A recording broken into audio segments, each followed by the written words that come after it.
Seguimos en alerta por inundaciones provocadas por el mar a la espera de que se dé por terminado este fenómeno probablemente en las próximas horas y que ha provocado muchísimos daños en varias islas, especialmente en Gran Canaria y Tenerife, donde incluso ha habido que desalojar de sus casas una veintena de familias. Pero la combinación de olas y viento ha provocado problemas en localidades de todo el archipiélago en estos días. Sin duda, las peores consecuencias, la muerte de 2 personas, una de ellas tras un golpe de mar y otra mientras practicaba submarinismo. Las 2 en Tenerife. Estas imágenes corresponden al rescate del cuerpo de la primera de ellas en el municipio del Puerto de la Cruz. Una enorme ola lo arrastró. Cuando llegaron los servicios de emergencia, solo pudieron rescatar su cuerpo sin vida. Y esta es otra de las imágenes del día, la calima, que viene a solaparse prácticamente con los fenómenos costeros que hemos padecido y justo después de una etapa de lluvias, la única prácticamente en este invierno y el inicio de esta primavera que hemos tenido. Por lo tanto, son un montón de fenómenos meteorológicos que se van acumulando en estos días y a los que vamos a estar atentos en esta jornada. ¿Qué tal? Buenos días. Y 2 decisiones sobre un mismo tema, pero en sentido contrario, han tenido lugar estos días. Ayer se aprobaba el nuevo pacto migratorio en la Unión Europea que va a poner las cosas más difíciles a quienes pretendan pedir asilo en el continente, repartiendo las cargas y agilizando los trámites para la entrada o la deportación. Justo el día antes, el Congreso apoyaba debatir la regularización exprés de unos 500.000 extranjeros sin papeles en nuestro país.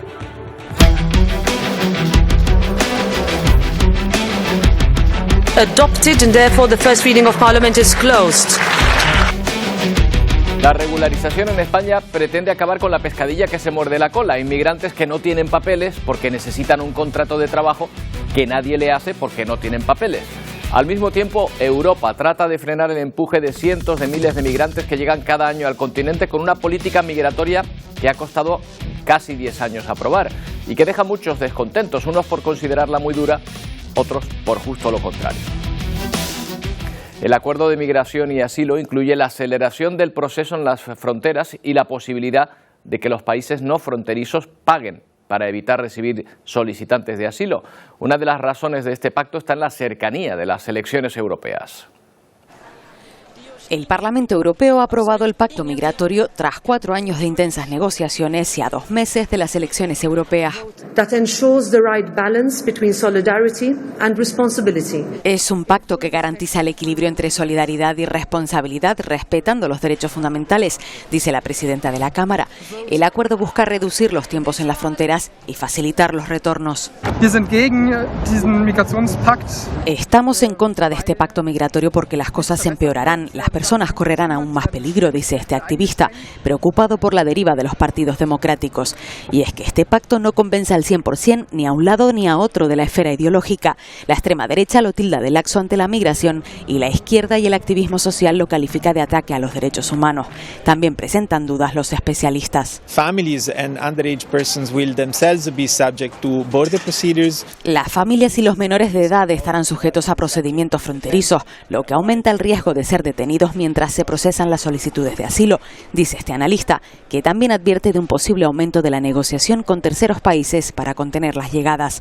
Según el nuevo sistema, los países no fronterizos podrán pagar unos 20.000 euros por persona a un fondo europeo para rechazar solicitantes de asilo. En todo caso, los 27 países de la Unión Europea tendrán 2 años para implementar el pacto. Vamos a ver qué alcance tiene esta medida. Gonzalo Fanjul es activista contra la pobreza y por el desarrollo, cofundador y director de investigación de la Fundación Por Causa. ¿Qué tal, Gonzalo? Buenos días. ¿Qué tal? Muy buenos días. Bueno, ¿para qué va a servir, en su opinión, este pacto migratorio en Europa? Bueno, va a servir para lo que está sirviendo, que es para hacer una buena campaña electoral a los socialistas, liberales y populares que lo han apoyado, pero yo creo que no resuelve ninguno de los problemas fundamentales a los que se enfrenta la Unión Europea en la gestión del fenómeno migratorio. Es un pacto que solo pone de acuerdo a los Estados miembros en la impermeabilización de las fronteras exteriores, haciendo acuerdos, como decía su redactor, con democracias iliberales o directamente con dictaduras en los países africanos y por lo tanto poniendo a la Unión Europea a los pies de los caballos en este sentido, que no garantiza el derecho de protección, que yo creo que va a complicar extraordinariamente las cosas en frontera y no garantiza un reparto justo de la responsabilidad de protección internacional, pero que sobre todo omite hablar de la parte principal de la gente que se mueve hacia la Unión Europea, que son trabajadores y trabajadoras. Este es un pacto que prácticamente no habla de movilidad laboral, que es el 80% de la fuerza migrante que llega a nuestros países. Y este es el asunto fundamental, porque aquí es donde la Unión Europea se juega el futuro de su estado de bienestar. Vayamos por partes, si le parece, Gonzalo. Por ejemplo, se habla de la solidaridad entre Estados. ¿Cree que este acuerdo va a permitir una mejor distribución de los migrantes en el continente? El acuerdo trata de forzar la mano de países como Hungría, por ejemplo, o como Polonia, que hasta la llegada de los ucranianos era uno de los países más refractarios a sus responsabilidades de protección, imponiendo multas, básicamente. Si no acoges, tienes que pagar, ¿no? Yo creo que eso en la práctica va a ser muy difícil de aplicar y, francamente, resulta muy difícil de justificar. Es decir, si se trata de un espacio común, incluso un espacio común de movilidad como el espacio Schengen, es muy difícil de justificar que los países que estamos en la frontera exterior tengamos que asumir una responsabilidad desproporcionada de esta llegada. En Ucrania hemos conseguido demostrar lo lejos que la Unión Europea puede llegar cuando se establecen mecanismos coordinados, verdaderamente solidarios, pero sobre todo responsables de acogida de una población extraordinaria, de millones de personas, una población que supera con mucho el peor momento de la crisis de refugiados sirios, por ejemplo. La normativa promete agilizar los trámites de admisión o de deportación. ¿Esto significa necesariamente un mayor número de deportaciones? ¿Y a dónde? ¿A qué países? Bueno, yo creo que sí va a suponer un mayor número de deportaciones, creo que va a agilizar las deportaciones mucho más que las admisiones de protección internacional, porque al final la admisión de protección internacional es un mecanismo subjetivo en muchos casos y los estados en este momento no tienen ningún apetito por incrementarlo, salvo que vengan de Ucrania. Como digo, Ucrania yo creo que es la excepción a esta regla y efectivamente esas deportaciones se van a producir no solo a los países de origen realmente de los migrantes, principalmente no a los países de origen de los migrantes, sino a países terceros que a cambio de acuerdos económicos, como el caso de Mauritania, de Túnez, de Marruecos, de Níger, de Mali, son países que están dispuestos a aceptar a ciudadanos de otros lugares, ¿no? Lo que hemos visto en la práctica es que esto deriva en violaciones absolutamente dramáticas de los derechos fundamentales, como por ejemplo meter a los migrantes de terceros países en un autobús, llevarlos a la frontera y abandonarlos en el desierto, como han probado diferentes investigaciones periodísticas. Todas las personas que llegan a nuestras costas, Gonzalo, son merecedoras de asilo, de la figura jurídica de asilo. No, en ningún caso. Yo creo que hay una parte que efectivamente sí son merecedores de protección internacional, gente que huye de conflictos o que cumple las condiciones fundamentales de persecución que están recogidas en la Convención Internacional de Refugio y Asilo, pero hay otra parte, posiblemente una parte mayoritaria, que son en realidad migrantes económicos, ¿no? Esa gente ha pasado por un proceso extraordinariamente costoso desde el punto de vista económico y personal, simplemente porque no tienen una alternativa. Porque la Unión Europea es incapaz de establecer vías legales y seguras que garanticen un proceso mucho más ordenado del que ahora tenemos. Y ese es el problema principal de este pacto, que es un pacto que no hace nada, no avanza nada, precisamente donde más necesitamos soluciones, que es en establecer vías legales y seguras. Porque la Unión Europea necesita desesperadamente más trabajadores y trabajadoras que alimenten la base de nuestra pirámide demográfica. España es un ejemplo, yo creo que muy evidente en este sentido, y eso está en parte de la justificación de la regularización que se está discutiendo en este momento, ¿no? Sobre eso le quería preguntar. Justo un día antes el Congreso aprobaba debatir una iniciativa popular para dar permiso de residencia a 500.000 de personas aproximadamente. Lo primero que me pregunto es si esta iniciativa se vería afectada en algo por el pacto migratorio, porque en todo caso parece ir en sentido contrario, ¿no? Sí, efectivamente. Yo creo que eso es, en fin, está muy bien señalado, ¿no? En principio no, porque como hemos consultado de manera oficial a la Unión Europea, no hay nada en las normas europeas que impidan a un país hacer una regularización de este tipo. De hecho, ha habido otras regularizaciones en Europa durante estos últimos años, en países como Italia, Francia o Portugal, aunque de menor envergadura, ¿no? Pero en principio no habría ninguna contradicción. Claro, porque esta iniciativa acabaría con esa pescadilla que se muerde la cola que estábamos diciendo antes, de quien no consigue trabajo por no tener papeles y no tiene papeles porque requiere un contrato de trabajo, ¿no?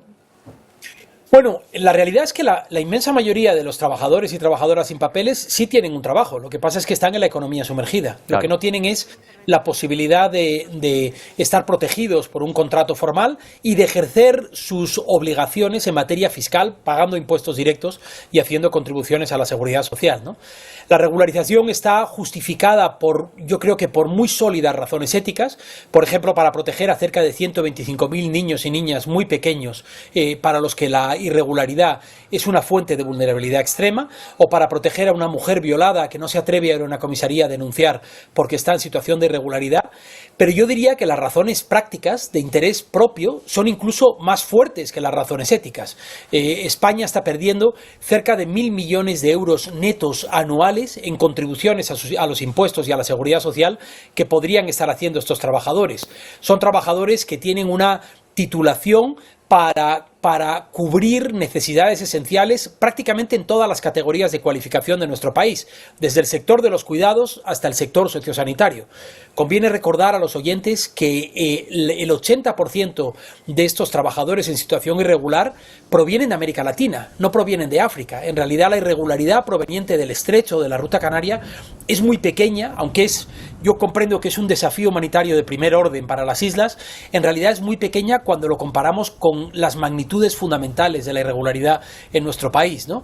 Por eso esta es una medida justa, pero sobre todo yo creo que es una medida inteligente, y por eso yo creo que ha obtenido un apoyo tan masivo en el Parlamento, ¿no?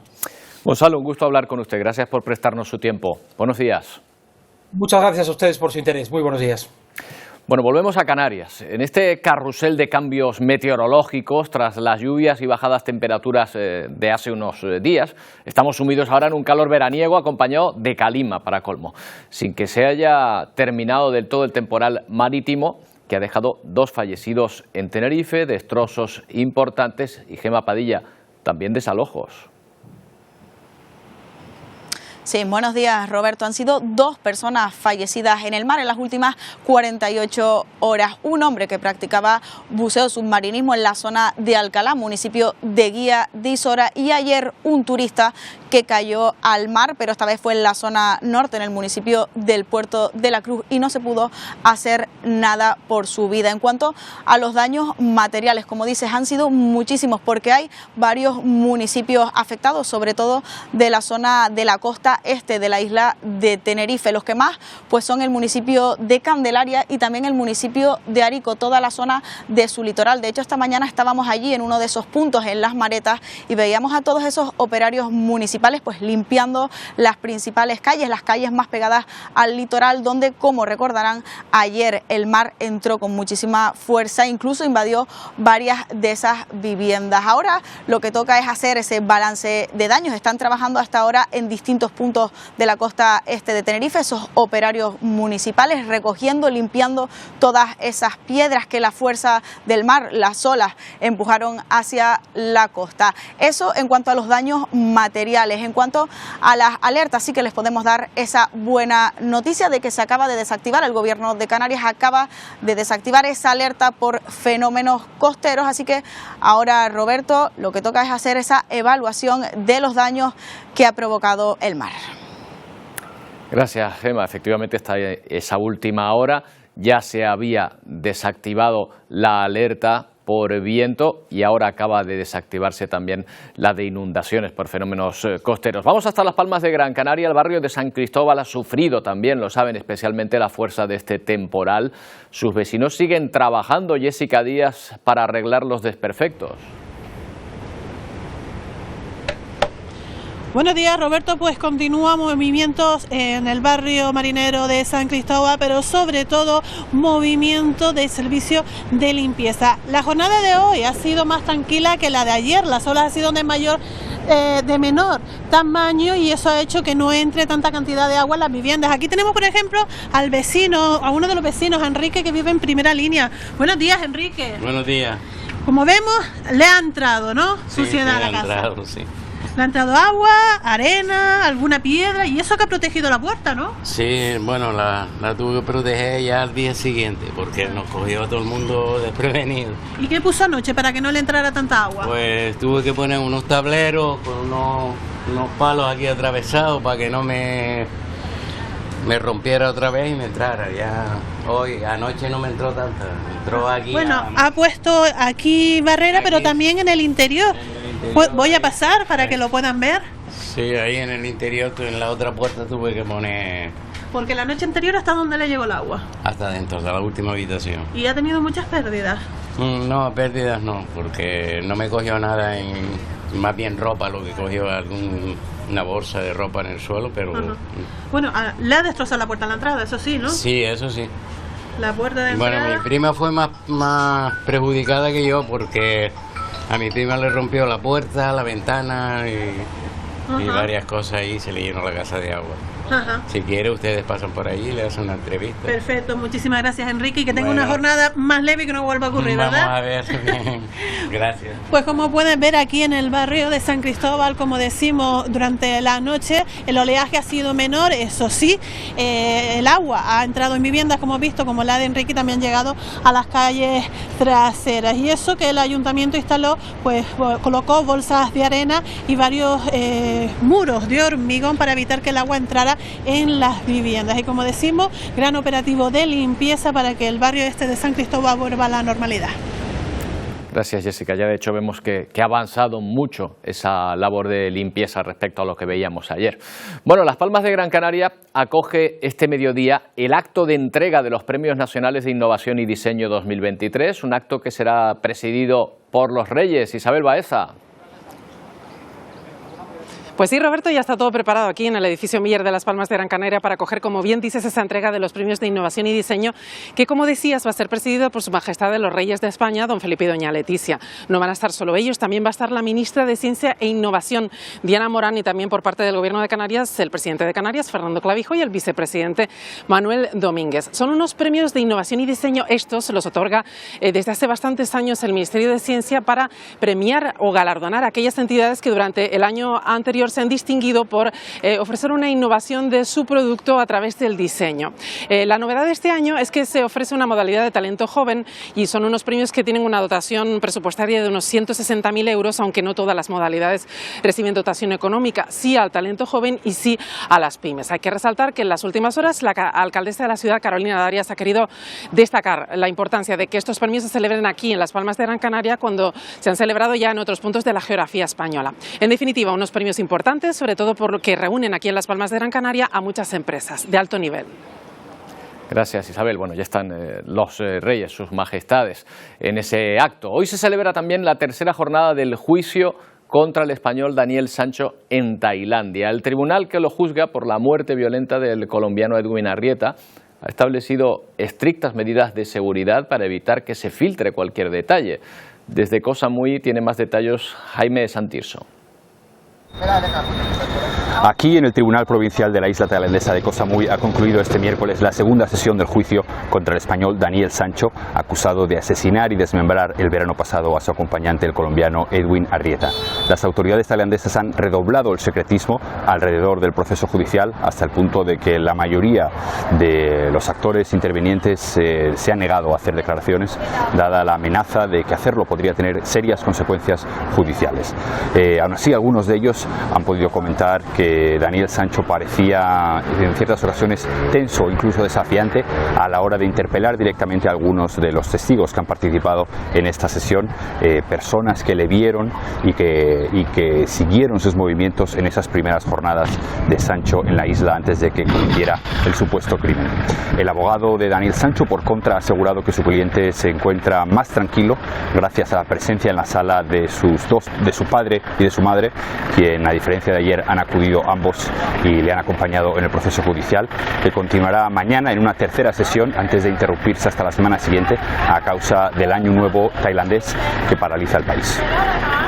En Oriente Próximo se abre un nuevo frente en la guerra que libra desde hace 6 meses Israel contra Hamás en la franja de Gaza. Tras el ataque israelí a la embajada de Irán en Damasco, Estados Unidos avisa a su aliado de que la respuesta de Irán podría ser inminente. El gobierno estadounidense ha puesto de hecho en alerta también a su ejército. Hoy viaja hasta Tel Aviv el jefe del Comando Central. Esta situación tiene consecuencias también para Europa. La aerolínea alemana Lufthansa ha suspendido todas sus conexiones con Teherán, la capital iraní. En Israel preparan planes de contingencia, incluida una posible evacuación. Mientras en la franja, Israel ha acabado con la vida de 3 hijos y 3 nietos del líder de Hamás, Ismail Haniyeh, exiliado en Qatar. Haniyeh afirma que la muerte de sus familiares no hará variar la postura del grupo terrorista en las negociaciones para un alto el fuego. Horas después, Hamás ha reconocido que no cuenta con los rehenes suficientes para hacer un intercambio. Completamente reducido a un amasijo de hierro, así ha quedado el coche en el que viajaba la familia del líder de la milicia palestina, Ismail Haniyeh, tras el ataque de un dron israelí. A varios kilómetros de la franja, la capital de Qatar, Haniyeh recibía la noticia de la muerte de 3 de sus hijos y 3 nietos. Una declaración del grupo armado habla de 4 menores. Haniyeh asegura que la sangre de sus niños no es más preciada que la sangre del pueblo palestino. Y añade que desde el inicio de la guerra 60 miembros de su familia, incluidos primos, sobrinos y nietos, han fallecido a consecuencia de las bombas. El ejército hebreo ha confirmado también ser autores de las muertes. Según su versión, los hombres preparaban un ataque terrorista.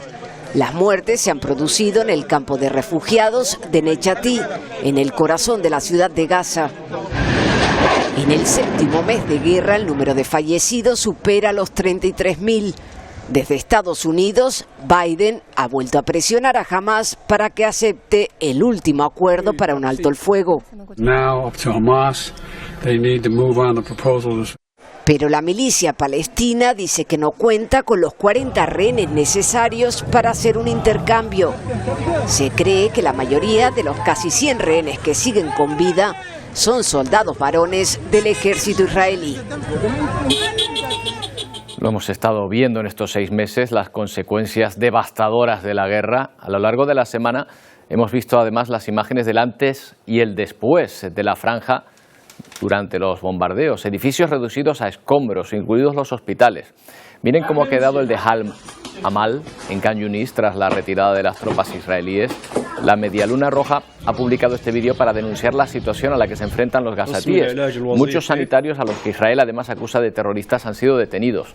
Según la ONU, menos de 1/3 de los hospitales de la franja de Gaza está operativo y solo parcialmente. Mientras en Ucrania necesitan ayuda urgente para defenderse de los ataques rusos, así lo ha dicho el secretario general de la OTAN, que avisa de los avances de las tropas de Moscú. Solo en los últimos ataques a Kharkov han fallecido otras 3 personas. La ayuda a Ucrania se ralentiza. El apoyo europeo tiene ahora más peso frente al de Estados Unidos. El Congreso no ha aprobado aún el último paquete de ayuda y la política exterior del presidente se dirige ahora más hacia la guerra en Gaza. Ukraine simply cannot wait. It needs air defenses, ammunition and aid now. Ucrania simplemente no puede esperar. Necesita defensas aéreas, municiones y ayuda ahora, dice el secretario general de la OTAN, que asegura que los retrasos en la entrega de armamento a Ucrania permiten avanzar a las tropas rusas. Nunca me voy a ir, tengo mi casa aquí, dice esta residente de Kharkov después de los últimos ataques rusos que alcanzaron una clínica y una farmacia, matando al menos a 3 personas, entre ellas una niña, mientras los reclutas rusos del batallón siberiano siguen entrenando para combatir por Ucrania. Nos tratan como si fueran suyos, no he oído ni una sola vez que los rusos son gente de segundo grado, dice este soldado, mientras Suiza se prepara para la cumbre de paz prevista en junio. Es verdad que la primavera suele albergar cambios bruscos en el tiempo, pero lo de este año es de traca. En una semana hemos pasado del frío al calor veraniego, de las lluvias a la calima, y el viento ha provocado un temporal de mar que ha provocado enormes destrozos en varios puntos de las islas. Enseguida seguimos repasando este solapamiento de fenómenos meteorológicos.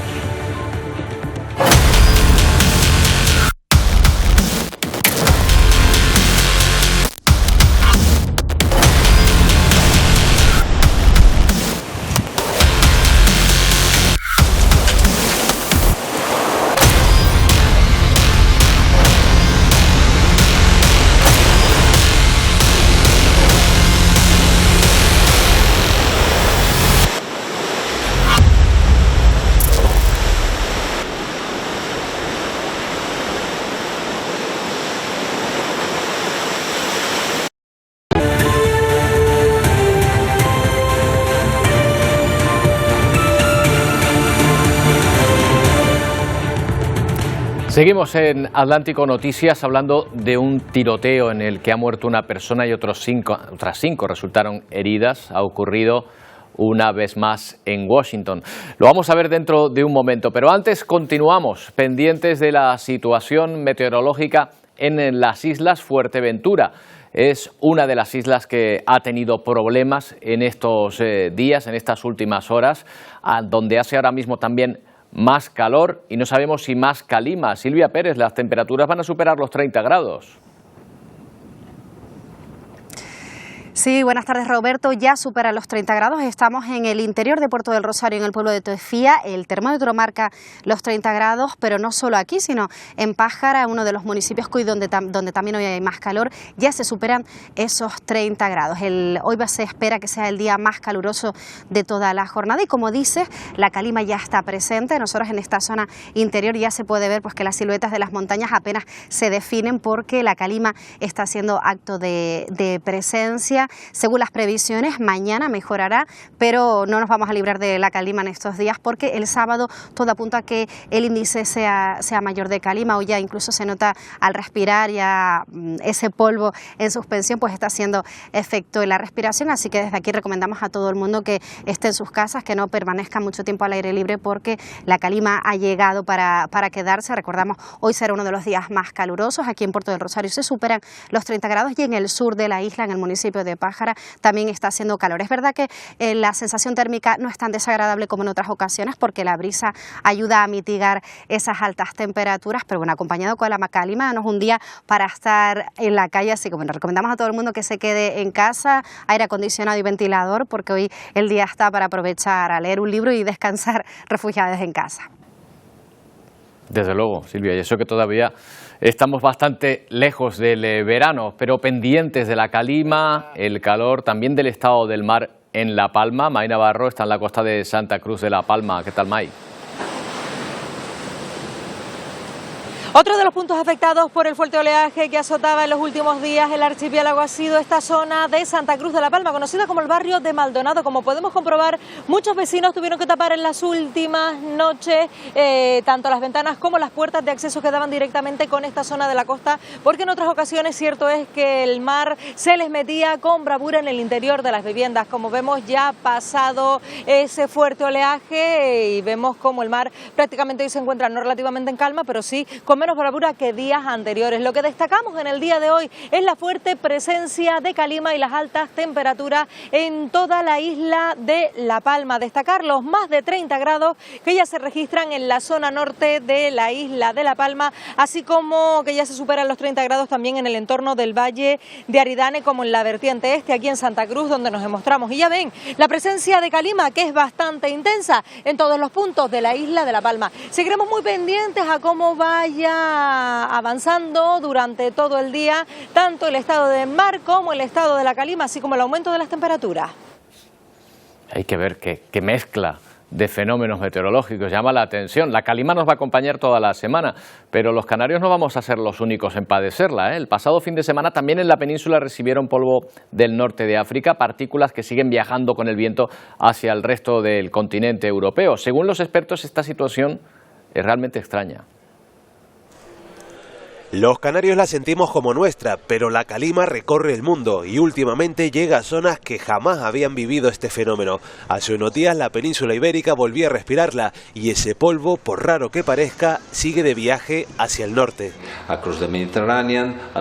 Está viajando a través del Mediterráneo y también a través de Europa, afectando a Alemania, Polonia y a toda la región escandinava.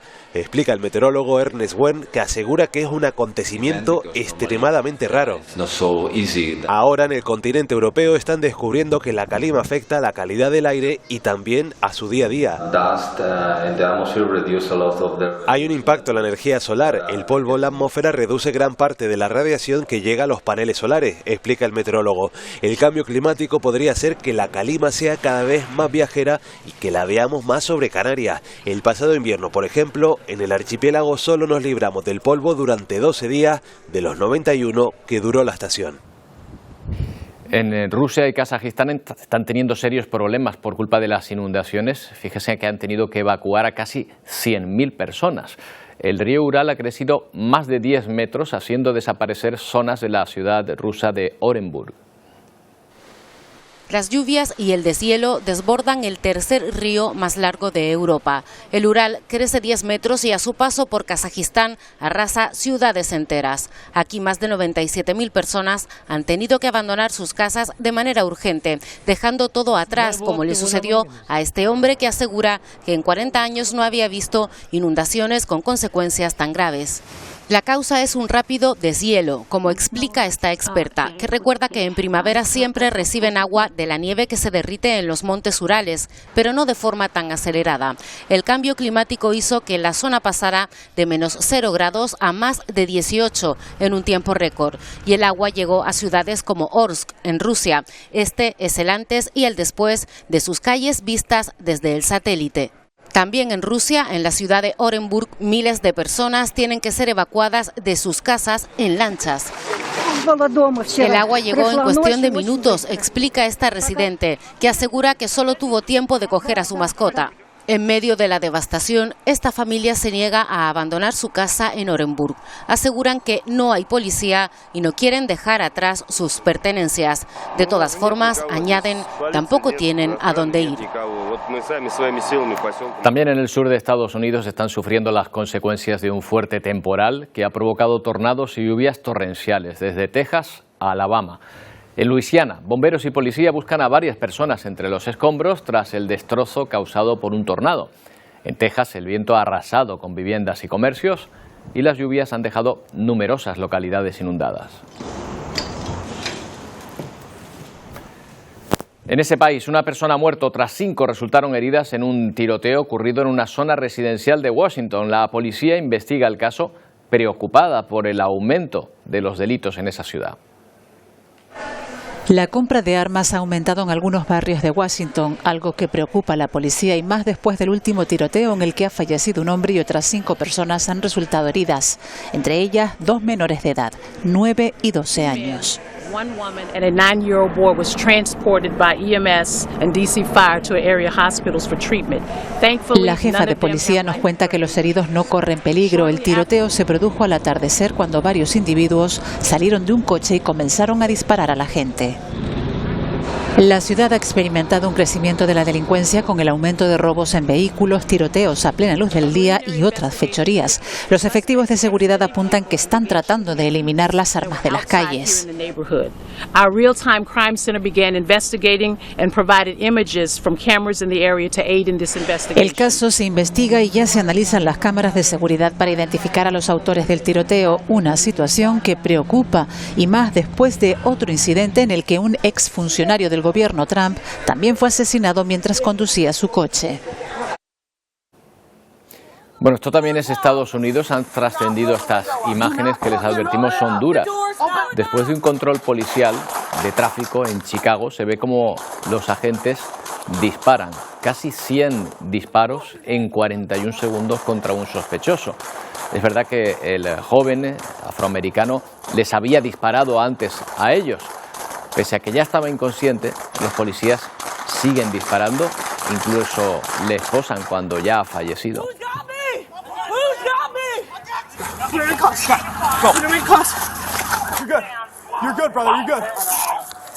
Bueno, en El Salvador, muchos capturados bajo el régimen de excepción están todavía a la espera de un juicio que determine su culpabilidad o inocencia. La Fiscalía prepara juicios masivos, es decir, que se sienten en un mismo proceso a muchas personas. Tienen un plazo de hasta 24 meses para investigar sus casos. Ahora se acaba de aprobar además una nueva prórroga para ese estado de excepción. Diego Valenzuela nos informa desde El Salvador. Con 67 votos a favor, los diputados de la Asamblea Legislativa aprobaron este martes la prórroga del régimen de excepción por 25ª ocasión consecutiva desde su entrada en vigencia. El nuevo plazo iniciará mañana 11 de abril y sus efectos culminarán el próximo 10 de mayo de 2024. Con la medida, el Gabinete de Seguridad contabiliza 79.184 presuntos pandilleros capturados entre el 27 de marzo de 2022 y el 31 de marzo de 2024. Esto implicaría un estimado del 75% de las detenciones previstas. Así lo ha afirmado el ministro de Justicia y Seguridad Pública, Gustavo Villatoro. Además, en dichos procedimientos se han incautado 3.965 armas de fuego. En 2 años del régimen de excepción hay casi 80.000 capturas y más de 7.000 personas liberadas con medidas cautelares. Pero algunas organizaciones aseguran que un decreto reciente complica la situación de los capturados, pues ahora la Fiscalía agrupa a los detenidos por territorios para juzgarlos colectivamente. Ahora, como no encuentran delito individual, quieren hacer condenas masivas. Y por ejemplo, si una persona vivía en una comunidad y en esta comunidad mandaba a la pandilla X, y si a esta pandilla se le atribuye un crimen, entonces todos los que viven en esa comunidad los van a condenar por ese crimen que cometió tal vez 1 o 2 tipos de esa pandilla. El decreto 803 permite que las autoridades organicen a los capturados según su pertenencia a una estructura, denominación o territorio. Es algo donde responsablemente tú le vas a establecer al juez la existencia de esa organización terrorista y, digamos, todo lo acontecido en ese territorio en estos 11 años que actualmente estamos juzgando. Sumado a esto, el decreto amplía el plazo hasta 2 años para realizar procesos penales. ¿Por qué la PGR y los abogados defensores públicos le están diciendo a la gente, mire, regréseme a preguntar hasta diciembre de 2025 o enero de 2026? Significa que hasta entonces van a comenzar las investigaciones. El decreto está vigente desde julio de 2023. No hay información pública sobre la cantidad de sentencias hasta la fecha. Claudia Saldaña, Voz de América, San Salvador. Bueno, una caleta con toneladas de cocaína y fusiles ha sido encontrada en mitad del desierto en La Guajira. Según la policía, un informante desde Miami le reveló al FBI quién era el narco invisible dueño de esa maleta y quién además lidera la poderosa organización que actúa con narcos venezolanos. En una caleta de casi 10 metros de profundidad y en la mitad del desierto, aseguran los investigadores, se encontraron las casi 2 toneladas de cocaína. La ubicación de la droga y la identificación de la red de narcos dueños de la cocaína fue entregada por un informante al FBI en Estados Unidos. Esta persona acopia la sustancia estupefaciente en el sector del Catatumbo, donde paga un impuesto a organizaciones criminales en este sector y posteriormente es subida hacia la Alta Guajira, donde es acopiada en este sector. En La Guajira, asegura el investigador, la banda de narcos pagaba un impuesto a la organización del Clan del Golfo y los Pachenca, delincuentes que se dividieron La Guajira para que les permitieran tener las caletas ocultas en esta parte del desierto. A menos de 1000 metros de la caleta, los policías encontraron un arsenal de guerra utilizado por los narcos para custodiar las caletas, que dejaron abandonada tras la presencia de la fuerza pública. Ya están a punto de llegar nuestros compañeros de Ponte al Día. Vamos a ver cuáles son los contenidos de esta mañana. Wendy, Pedro, ¿qué tal? Buenos días. ¿Qué tal, Roberto? Muy buenos días. Enseguida comenzamos Ponte al Día y hoy lo hacemos nuevamente muy pendientes del tiempo. Hay que recordar esa alerta por temperaturas máximas y también esa prealerta por calima en todo el archipiélago, pero a todo esto también hay que sumar las fuertes rachas de viento, el temporal marítimo que en las últimas horas, con la llegada de la pleamar, ha vuelto a causar estragos, sobre todo en la costa sureste de la isla de Tenerife y en barrios como el de San Cristóbal, en Las Palmas de Gran Canaria. Vamos a estar allí en directo en ambas zonas para analizar las consecuencias. Y el futuro del modelo turístico en el archipiélago continúa siendo tema de conversación. Hay quienes abogan por la ecotasa que ya se lleva a cabo en otras comunidades autónomas, como por ejemplo Baleares, donde el principal motor económico es el turismo. Vamos a abordar esta medida que no viene exenta de polémica. Y hoy jueves vamos a contar nuevamente con nuestros mayores ejemplos. Ya saben que es ese espacio que dedicamos aquí en Ponte al Día a poner en valor las vivencias, la historia de nuestros mayores. Hoy nuestra protagonista se llama Caridad, tiene 93 años y es vecina de Fataga, en la isla de Gran Canaria. Toda una vida dedicada al campo, pero también tiene muchas anécdotas, incluso alguna relacionada también con algún actor norteamericano. No se la pierda. Les invito a que se queden con nosotros. Vamos a aprender mucho de Caridad. Vamos a poner el foco también en la inflación, en el encarecimiento de la cesta de la compra. Ir al supermercado y conseguir una bolsa por 40, 50 y hasta 60 euros. Está asfixiando a muchas familias canarias, pero también está asfixiando a todas esas organizaciones que intentan ayudar a quienes más lo necesitan. Comer carne o pescado fresco es ya todo un lujo. Vamos a poner el foco en este y otros asuntos en tan solo unos minutos, como saben, pues aquí para ponerles al día hasta las 2:30. Hasta ahora. Hasta ahora. Bueno, pues ya desde esta mañana no hay alerta ni por viento ni por inundaciones costeras, pero ojo, ya estamos padeciendo el calor y la calima. ¿Esto va para largo, Emilia? ¿Qué tal? Buenos días, Roberto. Sí, va para largo. Por lo menos la calima va a llegar hasta la semana que viene y el calor también, aunque es verdad que este jueves va a ser el día más caluroso de viernes, sábado y domingo. Aún así, las temperaturas van a ser elevadas. Mira, hemos hecho un recopilatorio de temperaturas máximas desde que empezó este día jueves hasta las 10 de esta mañana. Fíjate en estos valores porque apenas acabamos de empezar el día y ya se han registrado 32,9 grados en Tazacorte, 30,04 en la Dehesa, en el Hierro, 32,1 en la Lojera, Hermoso, que es una zona del norte que justamente suele tener temperaturas bastante más frescas, 31,1 en el aeropuerto de Tenerife Sur, en Tenerife, en Gran Canaria, en la Aldea, 38,8, 33,5 en Ajuy, en Pájara, en Fuerteventura, 30,03 o 30,3 en Yaiza y desde luego donde mejor se está hoy es en La Graciosa, 22,2 grados, temperatura muy normalita, afectada también por esa brisa que está llegando a la costa porque esas temperaturas están siendo bastante altas en zonas de medianías. Vamos con la imagen de satélite, una imagen que le hemos puesto, como hacemos en los teléfonos móviles, el filtro de calima, literalmente, porque la calima ha entrado y de qué manera está llegando a todas las islas. Hoy se nota mucho más en las islas occidentales que en las islas orientales. De hecho, la calidad del aire en las islas occidentales es peor, extremadamente desfavorable incluso en puntos del sur de Gran Canaria, Tenerife, La Gomera o la isla de La Palma, que en Fuerteventura y en Lanzarote. Durante la pasada madrugada se llegaron a registrar 900 microgramos por metro cúbico de aire, por ejemplo, en Granadilla y también en Arafo, una extremada mala calidad del aire durante la madrugada. En las próximas horas va a seguir parecida la situación. Vamos a ver qué va a ocurrir durante las próximas horas. Bueno, tenemos una baja presión al oeste del archipiélago y tenemos una baja presión al este. Su giro va a ser de cinta transportadora para que esa masa de aire siga llegando a las islas. Pero es verdad que mañana viernes vamos a tener una pequeña pausa en las temperaturas, una pequeña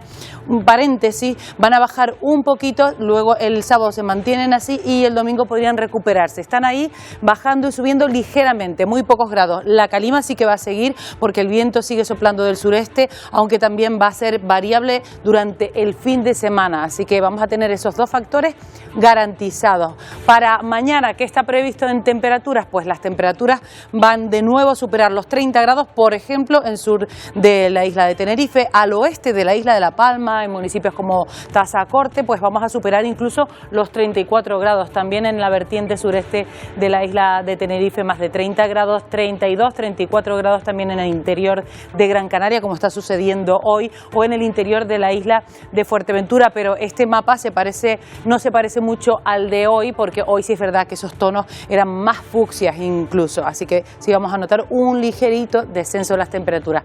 La calima durante las próximas horas va a seguir entrando, ahí la tienen desde hoy. Toda esa calima no nos va a abandonar, con concentraciones especialmente el sábado que van a llegar a los 2000 microgramos por metro cúbico de aire. Son cantidades elevadas, cantidades que llaman a tomar la precaución para el sábado, entre el sábado y el domingo. Vamos a ver la previsión para la jornada de mañana, una previsión que vuelve a marcar cielos prácticamente despejados, con calima en todas las islas, con viento del nordeste flojo, ha perdido intensidad, ya se ha quitado esa alerta, aunque en zonas de medianías y en zonas de cumbres el viento está soplando del este-sureste. Alguna racha más intensa en las islas occidentales, en el resto rachas bastante más flojitas que las que hemos tenido, con una situación marítima de fuerte marejada en las costas del norte y marejadilla en las costas del sur. También ha mejorado muchísimo el estado de la mar y con temperaturas nuevamente por encima de los 30 grados en general en las puntos de medianía del interior de las islas. Roberto.